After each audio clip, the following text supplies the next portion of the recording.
In 2019, this motherfucker right here goes on and pays his entry ticket to the World Series of Poker for $10,000. Now, before you guys start twisting your big old fish faces all around, just know, first place takes $10 million. And this motherfucker's 11 spots away from that until he goes on and wakes up with pocket tens. He opens up the pot and then it gets to this motherfucker over here who wakes up with pocket queens.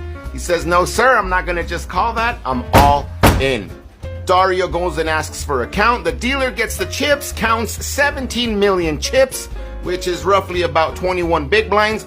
Dario says call. The only problem was that the dealer was wrong.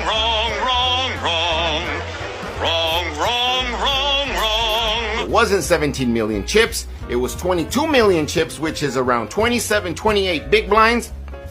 What happens next?